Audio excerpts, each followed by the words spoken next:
नहमदुहु व नसल्ली अला रसूलिल करीम मुहम्मदिन व आलिहि व अस्हाबिहि अजमईन। अम्मा बाद, जब चमन में लहू की जरूरत पड़ी सबसे पहले हमारी गर्दन कटी। फिर भी कहते हैं हमसे अहले चमन, ये चमन है हमारा तुम्हारा नहीं। बात भूलों की होती तो सह लेते हम, अब तो बातों में भी हक हमारा नहीं। मोहतरम उलमाए किराम और हिंदुस्तान के गयूर मुसलमानों, जब सरजमीने हिंद पर अंग्रेजों के नापाक साए पड़े, बाशिंदगाने हिंद पर जिन मुस्लिम के पहाड़ तोड़े जाने लगे, जब हिंदुस्तानियों का खून पानी से अफजल होने लगा, जब अपने वतन की इज्जतें सड़कों पर नीलाम की जाने लगी, जब उनकी जानें खिलौनों से हो गई, जब अपने वतन अजीज में उनको रहना मुश्किल कर दिया गया, और जब अंग्रेजों का खूनी इफरीत हिंदुस्तानियों को अपने पंजे गुलामी में जकड़ने लगा, तब ऐसे नाजुक हालात और होलनाक माहौल में जबकि मुंह खोलना कयामत से कम नहीं था, अपनी जबान खोलना गोरा मौत को दावत देना था। वक्त के सबसे बड़े आलिम दीन अमीरुल मुहद्दिसीन हज़रत शाह अब्दुल मुहद्दिस दिल्वी रहमतुल्लाह अलैह ने अंग्रेजों के खिलाफ जिहाद का फतवा जारी किया। आपने ऐलान किया कि अंग्रेजों की फौज में भर्ती होना हराम है, ये मुल्क दारुल हर्ब हो चुका है। ऐसे वक्त में अंग्रेजों से जिहाद फर्ज हो चुका है।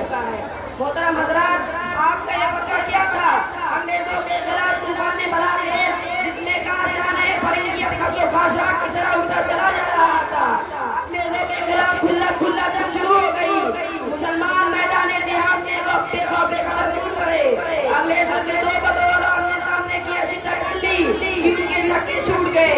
नाचार अंग्रेजों को कदम पीछे हटाना पड़ा।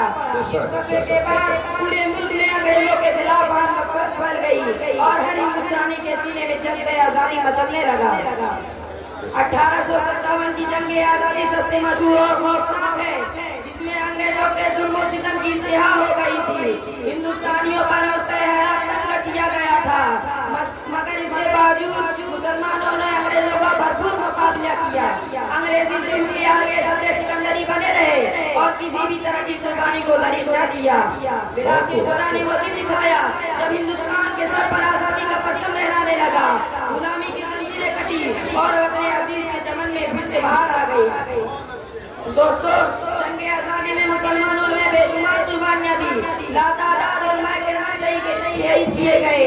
अगर चाहे मुस्लिम भाइयों को खिदमत का इनकार नहीं, मगर ये सच है, अगर मुसलमान खुसूसन उलमाए किराम जंग आजादी में हिस्सा न लेते तो हिंदुस्तान कभी आजाद नहीं होता।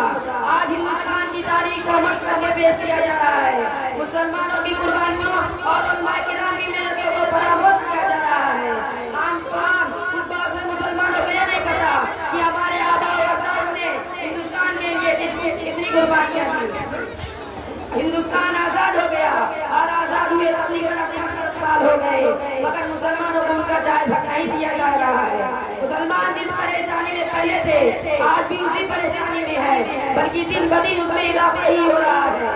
मुसलमानों को ताना किया जा रहा है कि उनका आजादी में कोई हिस्सा नहीं है।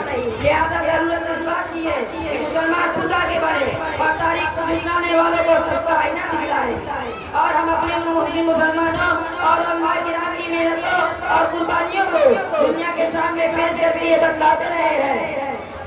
उठाए कुछ वर्ग लाला ने कुछ नरगिस ने कुछ गुल ने, उठाए कुछ वर्ग लाला ने कुछ नरगिस ने कुछ गुल ने, चमन में हर तरफ बिखरी हुई है।